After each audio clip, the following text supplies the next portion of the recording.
Did it stop? Nope. Let's keep going. Yep. All right. Action. Take 1, 2. Take 2. 3 or 4. Daddy-o, daddy-o, daddy-o. Yes, sir, my son. Good morning to you. Good morning to you. So today I'm not your son. Okay, hello. You. Person. Are you excited for this? I'm excited for this. This is interesting. Why is it interesting to you?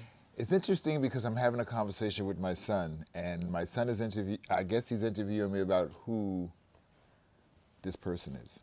Who are you? Jerry Simpson. If I didn't know you, how could you explain yourself to me and who you are? I would probably say my name is Jerry Simpson, also known as Goss, which is Gerald Otis Simpson. I'm an artist, fashion designer, photographer, a teacher, writer, a lot of different things. Depends on which hat I'm wearing, which day it is, you know. That's hella shit.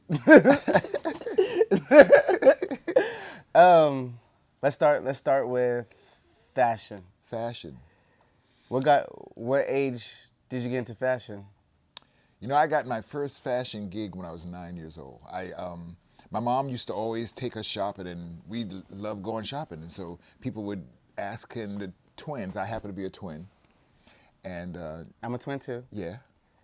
And they would ask, can the twins model? And my mom would say, yeah. And I fell in love with that stuff. You know, I thought it was great having a chance to wear a lot of clothes. I didn't necessarily own them, but I wore them. Okay. So how did it progress from there? Well, it progressed in the fact that I loved the fact that I enjoyed being in front of the people.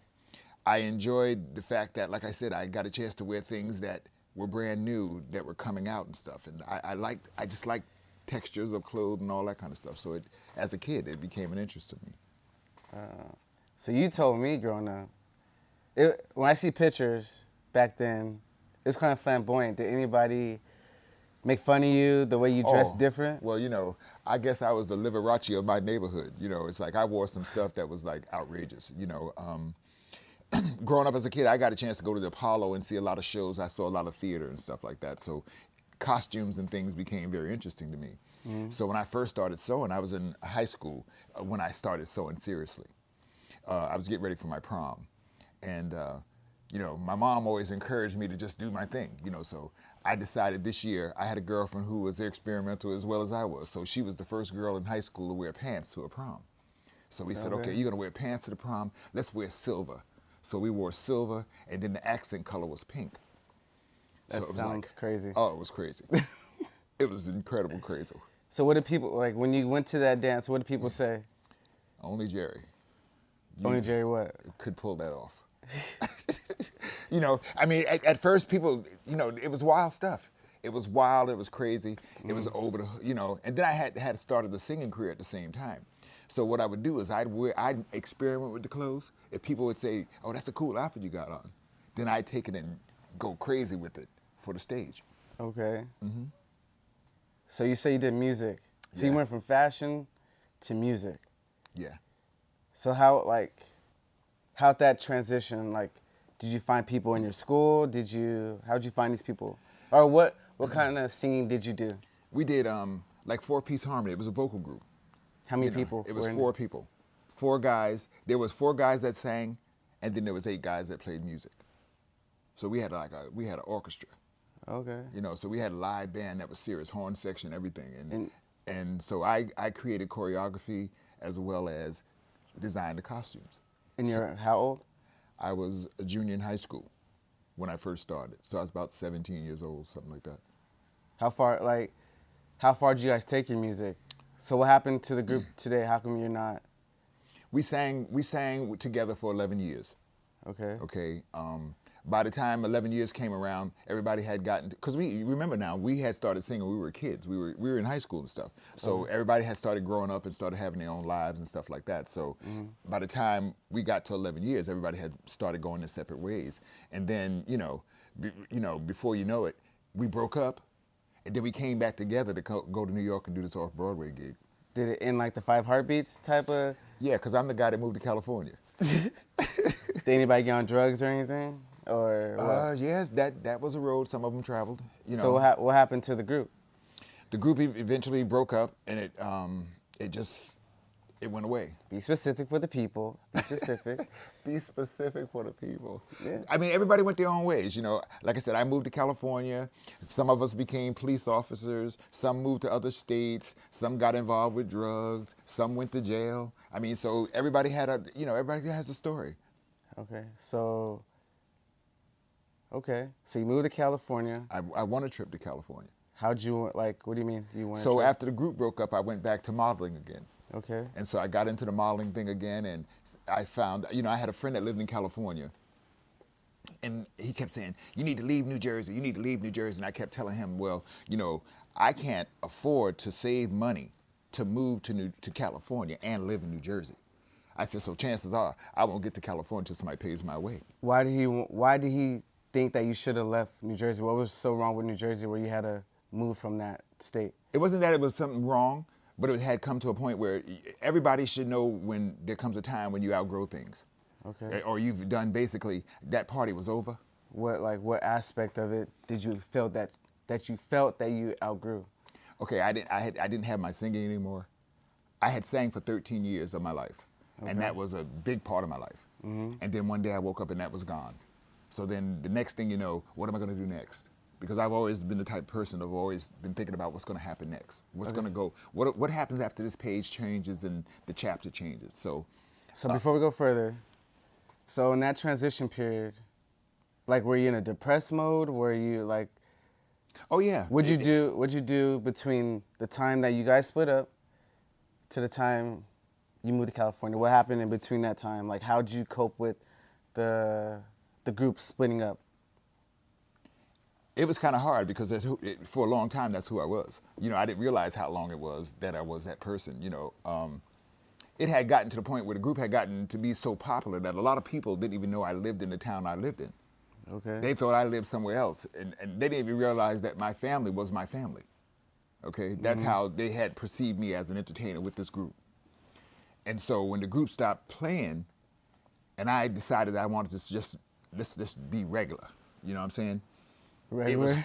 When I say regular, I'm not on stage no more. The lights are out, party over, oops, out of time. We're not in show business no more. We're just gonna be a regular person. You know what I'm saying? When I say regular, I don't mean regular in a negative sense, but when you're in entertainment, when you're in arts and stuff, people look at you a little differently. Do you feel that, like, is there any regrets of what happened? Like, do you feel any resentment towards your singing mates? No. Like, no. When you look back at it, do you see that it was for the good? Are you a firm believer that things happen for a reason? Oh yeah, because I mean, if I had not never ever moved to California, I wouldn't be Jerry Simpson now. Because for one reason, I wouldn't have the same players in my life. You understand what I'm trying to say? Okay. When I moved to California, there was this total shift. Of what? People, everything, the dynamic, the lifestyle, everything changed when I moved to California. Like, culturally? Culturally, it changed. It changed. I was more involved and immersed with more people. Okay. Of all different types of people, even though I was diverse back there. Mm-hmm. But the diversity became even larger here because people coming from other parts of the world. When you live on the East Coast, you deal with people from the eastern side of the world. Right. When you live on the West Coast, you got people coming from the West side. So it became a different thing. So personality-wise, like, how was it a culture shock? Like, what was the specific thing that you're like, oh, this is different? Well, I was from New Jersey. Mm-hmm. So I guess I talk different to people. It's like when I go back to New Jersey now, people think I talk different now. Mm-hmm. They think I sound like I come from someplace else. Okay. When I came here, they thought I sound like I came from somewhere else. Because I used to say, what was the word I used to say? Don't ask me that. Don't ask me that. They would say, what do you mean, don't chop chop?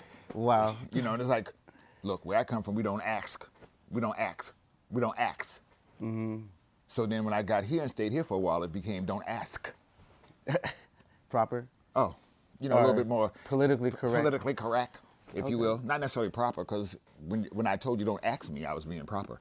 Okay. For where I was from. So when you moved to California, how'd you know this is the place that you want to be for the next however years it's been? Well, I didn't know I was going to stay. You know, because, you know, I won a trip to California that was supposed to be only for a week. What made you stay? Opportunities started happening. Then I fell in love, and I started having cheering, you know, and that kind of thing started happening. And so there was no, you know, I came to California to be a star, if you will. Okay. Okay. And so before I can launch, I started having a family. So I had to be able to find a platform that I can be on that was near my house. Right. So I wasn't going to be flighting off and all that kind of stuff. So I had to be with my kids, my wife, you know. Do you consider that like a bump in your career or your dreams? No, because, like a hiccup? No, because I found other ways to do what I do. Like what? Okay, when I couldn't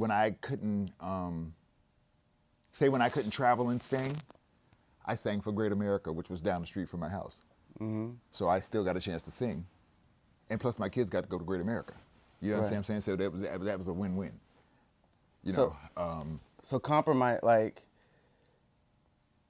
but you had no regrets in like compromising like what you want when you started having kids and things started to shift in your life where it's like, okay, I can't do this, so I'm gonna have to alter my life just to fit somewhere. Like, did you feel any type of way at any point? No, because I became exposed to other things that I became a teacher. Don't lie to me, man. You hear what I said, boy? Okay. I said I became a teacher. Okay. So different doors opened up. I couldn't sing no more, but I got a chance to be a teacher. Mm-hmm. I got a chance to produce fashion shows. I got a chance to work with models and stuff like that. So where one door closed, how you always hear people say one door closes, another one opens. Mm-hmm. So I was able to. Can you take this real quick? I was able to change my hat. You know, I was able to put on a different hat, which was cool. So it showed that there was diversity. There was more to me than just that one thing. Mm-hmm. So that's what gave me the opportunity. So there was no resentment. You know, okay, for instance, like when I moved from San Jose to Sacramento, right. That was more resentful than coming from Jersey. Why? Because when I came to Sacramento, I had been to Sacramento before. Okay. And to me, it was like, what the hell am I going to do in Sacramento? Mm-hmm. Who am I going to be in Sacramento? I went there, and I came here to sing one time, and it was like, oh my God, this place is like different. How different? Oh, way different. Because I came from like Jersey. Like the nationalities, or like the way it looked, the way it felt? The way it looked, the way it felt, it just felt different. Mm-hmm. And I felt like I was being stripped of my claws. Like, in other words, being taken out of the jungle. Yeah. So it seems like, from what I'm getting from the story, from the time you're young and the time you're now, there are certain hiccups along the road. Oh, yeah. And as in real life, there always is. But see, we all fall down, but the key is, how do you get back up? And how'd you get back up? I got back up by finding something else to do. Like what? Like I said, when I had fashion in the Bay Area. Mm-hmm. I did fashion. I came to California as a fashion designer. Right. Model, right? Mm-hmm. So when I came to Sacramento, there was no fashion. So I became an artist. So do you ever feel content with yourself inside? Like, do you ever feel like, okay, I've done enough? Like, I not done enough, because there's always something to be done. But I'm saying, do you ever feel content, like relaxed, and like that you can just chill for just a second without having to move on to the next thing or think of the future, where you can just bask in the glory of what you accomplished in that moment? The thing that makes it comfortable, where I can bask and relax for a minute, is the fact that I put out a lot when I put it out. Uh-huh. So this way I have a cushion. Mm-hmm. See, for the most part, when it comes to African Americans and history, African Americans and artists, okay, there's not a lot of our stuff in history because we didn't do a lot. We didn't produce enough so that there would be a vast amount of it. Do you believe that we're stripped away from it? Because a lot of people think that African Americans created a lot of this stuff that you see today. We did. We did create a lot of it. We don't get the credit for it. Okay? We don't get the credit for a lot of the things that we've created. But what I'm saying is, okay, for like in the Harlem Renaissance, there were a lot of famous artists in that time, but if you look at their history as far as artists are concerned, they don't have a volume of work. They don't have a large volume of work. Mm-hmm. So to be successful in my book as an artist, you have to produce. You have to be constantly doing something to keep you relevant. Otherwise, it doesn't happen. Right. But I said, I'm going to play devil's advocate here. Go ahead. I feel when it's, because I have this issue where when I try to I try to sit, like if I accomplish something, it's hard for me to be happy in that moment because I know there's more stuff to be done. This feels like if one thing stops, another one has to happen. No, no. I do find time to celebrate the moment How? by just sitting still, like you said. I mean, I had a lot of stuff happen in 2018. Like what? Oh, I received a Fashion Icon Award. I just received the Iris Award. I've had numerous articles and stuff. I've had KVIE television do art, and there's been a lot of things happen. Okay. So, you know, what I try to do is usually in like November, I try to cut the year out. In other words, I try to finish everything by November, what I'm going to do for the year. Because if it hasn't happened in October yet, and as far as kicking it off for the year, no sense in starting to me. Right. So I wait until the next year. You know, I have ideas for things I'm going to do already. But like I said, I'm on a slow roll right now. I'm slowing down to the point where I got time to talk to this person right here. Right. Okay, because otherwise I'm moving. Okay. Okay. So the point of this interview is that I want people to know who you are personally. I don't want people to know the story that they already know about you, that you moved from New Jersey, you won a trip, and so on and so on. Like, I want people to know the in-between stories. Like, I want people to know your pain, what makes you sad, not just happy. Everybody knows what makes you happy. Oh, but what makes you sad? Losing my twin brother makes me sad.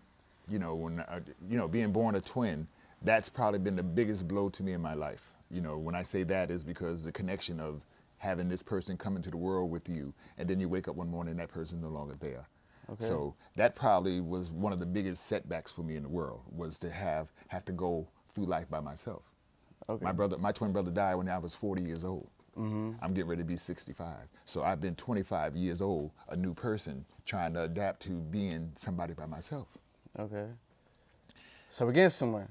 So sometimes, so in the moment, so sometimes you feel lonely. Oh, sometimes you do have to feel lonely. You know, even in a crowded room. I'm a person that's always around people. People are always around me.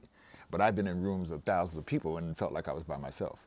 Okay. You know, because of the fact that, you know, when you're an artist and you're a creative person, people put you on an island sometime. And I don't mean on a pedestal. I sit on an island, which means you sit alone and you be by yourself a lot. But how can you, like, being on this earth for 60 years, how can you... 64. How you tell them the story, tell it. How can you teach younger kids that are artists to be just how to cope with stuff like that, how to get through those stages of feeling alone and feeling that people don't understand them and feeling misunderstood? Well, you have to bring yourself to the point where you get out there and get involved. You have to get involved.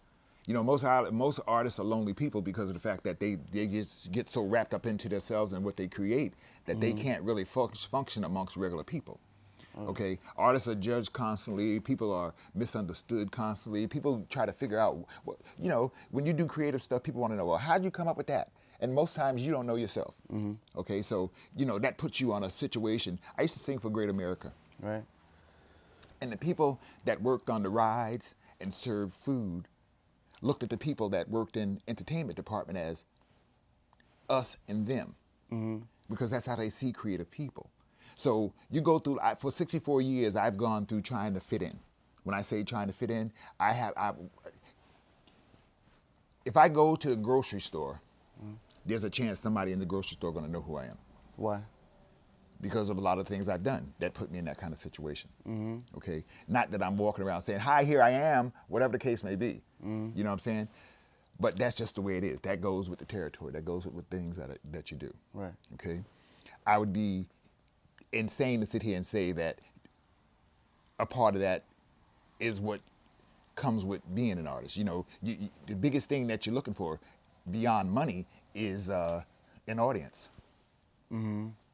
Okay? So you're searching for an audience. And once you develop an audience, then you're on your way, basically, you know.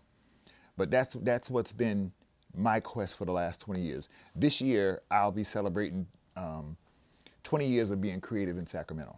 Okay. In Sacramento County. That's not been easy. So what, in short words, how can you tell kids to just get through it without saying just get through it, be strong? Just how can you encourage them? If you were to say one thing, you got to continue to trust yourself. That's the most important thing that I learned, that I had to trust myself.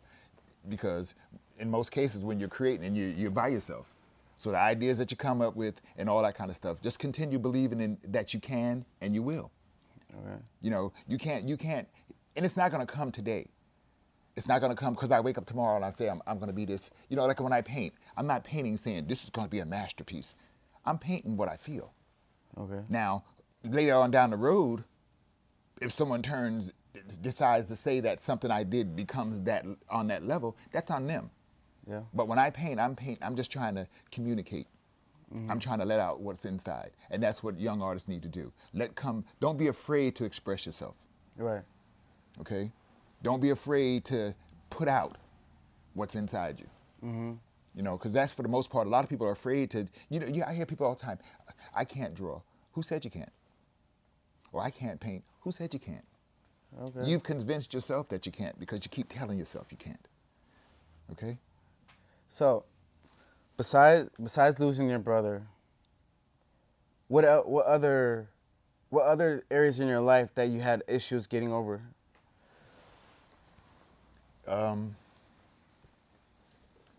Let's see. I just living, growing up. You know, growing up in a place where you don't know nobody. I had to get over that. I didn't know. I come from a family that everybody's close. You know, even though, my mother used to always say, teeth fall out with gums. What?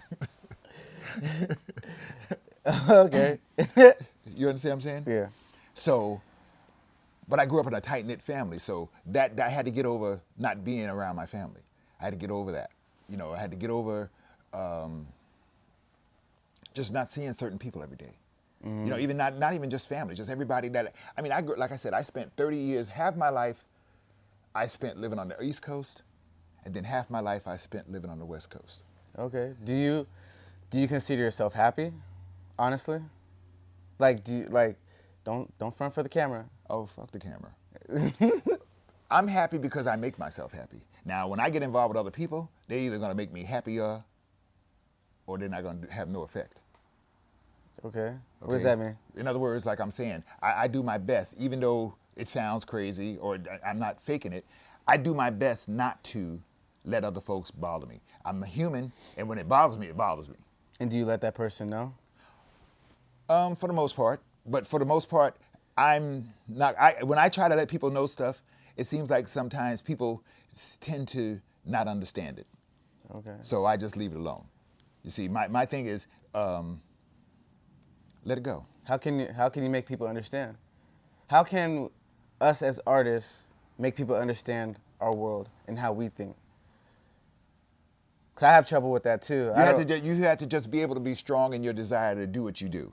You know, because this is who I am as a person. You know, I've been many things. You know, when I was a kid, I had a dream. I wanted to be the mayor of my city by the time I turned 30. Okay. Okay, so people don't know I had that aspiration. People have always asked me, so if you weren't an artist or if you weren't in fashion, what would you do? And I tell people all the time, I drive a truck. And they look at me like, what? I drive a truck. I had the baddest truck on the road. I just drive across the country. I wouldn't necessarily live anywhere. I would just drive, okay? But these are things I think about outside of Jerry the artist, Jerry the fashion designer. You know what I'm saying?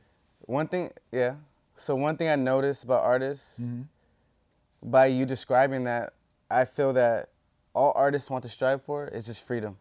Yeah. Like they just want to be free. By you describing that you want to just get up and just go and just, like if you weren't doing what you're doing, you'll just be free. Like you want to just fly and just be you and just nobody just to tell you what to do. Well, growing up as a twin. Okay. Growing up as a twin, it was hard because it was two boys. So people always compared the two. You were never given your individuality. So as an artist, that was hard for me. Okay. Because I needed to see something. I'm always looking for something different. And so when I grew up, everything I had was like my twin brothers. But I think that's why artists are misunderstood in a way. Why? Because we try to stir away from what other people are doing. which they don't understand? Well, yeah, because like right now in America and in the world, there's a bad case of the sameness. Okay. Everybody's trying to be the same. Look at cars. I don't care how much money you spend for a car. They all look the same. Right. Put them all in white, they look the same. Okay? Listen to your radio in your car. They don't even let you choose the sound you want. It comes on, that's the sound, either loud or low. You can't even have that choice. So as a twin, my biggest day of individuality came on an Easter shopping date, which was I got a pair of slip-on shoes and my brother got a pair that tied up. We had everything else the same, but the shoes was different. That gave me so much independence, it made no sense. Everybody's like, oh, look at the twins, they look nice. I said, but did you check out my shoes? My shoes are not like his. So I've spent my entire life, I said to myself, when I get old enough to be me, nobody's gonna look like me. So do you think, so being the age you are now today, do you think you are you? Oh, I'm me. Why? How do I know I'm me? Is because I'm comfortable. In your own skin? In my own skin. Are you lying? No, I'm comfortable in my skin. Okay, just making sure. I'm feeling, going to be 65 years old, yeah, I like me. Okay. You know, it might be, I like me. You know, I like who I've become. I'm happy with the fact that I've taken the chances that I've taken. Okay. With doing what I do. Like what? What's the biggest chance that you can think of that you ever took in your whole life? Just even when I decided to be an artist and I decided to paint and put my stuff on canvas and show people, I used to give my art to people and they throw that shit away. Why? Why do you think they did that? Because it was like, who the hell are you to give me a piece of art that you think I'm gonna hang on my wall? And how'd that make you feel? It made me feel like you didn't like my art. But I got one question. What? How you like me now? So I'm only kidding. But no, you understand what I'm trying to say? yeah. I remember. And that's one thing about artists. It's like we're sensitive about our craft. Sure. And You heard a lot of Erykah Badu when she saying that stuff. I'm sensitive about my shit. Right. Okay. Well, if you don't like my art, I'd rather you tell me you don't like my art. I walked in a gallery one day and this lady was talking about my art. She was talking about she hates this shit. She don't like it and that. And when she saw me, she turned around and said, "Oh, but I didn't mean that." No. You meant it exactly the way you meant it, and that's fine. See, I decided a long time ago not everybody's gonna like my art, so I only cater to those that do. Okay. The rest of them, go find somebody else. But as an artist, how can we choose between our personal feelings versus how somebody else feels? Because we want people to have our art. We want people to spread our art. Because what I noticed about artists, they're never recognized until they actually leave Well, here's the thing. this earth. I get that too. So that's why y'all better hold on to my shit. Okay. But my point I'm trying to make is this here. Listen, as an artist, you just have to keep on doing what you do and not be so concerned about what other people think. See, they may not get into what you're doing right now. 3-4 years down the road, they might be into it. So you just have to just continue creating stuff and doing stuff and not be so concerned about who likes it. Do it. Get to a level where you're good at what you do. Right. And you give in quality work. GOS stands for Great Outstanding Service. You get it? Okay. So, how do you balance? how do you balance your love life with trying to achieve your dream? Because I've been married 3 years, and I find that it's kind of hard to balance my dreams versus my marriage. It's hard. It's hard. But listen, I married someone who knew me from years ago. Okay. Long before we became a couple, this person knew who I was and what I was striving for. But do you guys have issues? Like, do you guys have, does it cause, tension sometimes that you have so much going on where... It can and it has, but for the most part, she likes to work a lot like I like to work a lot. I'm not the type person that goes home. When I'm home, I'm probably most likely I'm creating something. Okay, because that's just what I do. I don't sit and watch TV. I watch TV when I go to sleep. Okay. Okay? When I'm home, I'm not gonna sit and watch television. for the most part, my mind don't work like that. Okay.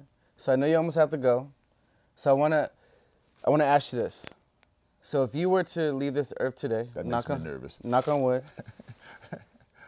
what would you leave behind, or like, what would you want people to do with what you have? Like, how would you want them? Scratch that. If you were to leave this earth, if you're gonna leave this earth today, what would you want to say to the people? Like, what words of wisdom would you want to leave behind? I would say, you know, for the most part,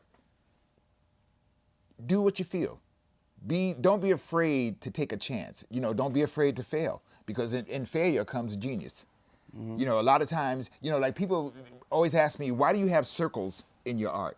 Circles came into my art because of a mistake. A mistake happened where paint bled on my art, so I covered it with a circle. Okay. And that stayed in there for a long time. Mm-hmm. It's still in there. If you look at my kids, they don't have no necks. That was a mistake, but that has become a part of my art. So don't be afraid to fail. Don't be afraid to fall. Always have in your mind that there's an expiration date on everything. Right. So do you want to be known for your art? Do you want to be known for your fashion? What do you want to be mostly known for the people that are actually watching you right now? What do you want to be remembered for? For the most part, I want to show people that you don't give up. That I want to be remembered for someone who never ever no matter what I went through, no matter how I was up, no matter how I was down, I never let it stop me from taking the opportunity that was coming in front of me. Opportunities knock every day. The question is, are you ready? Mm-hmm. You know, and so I've spent 64 years to get to today.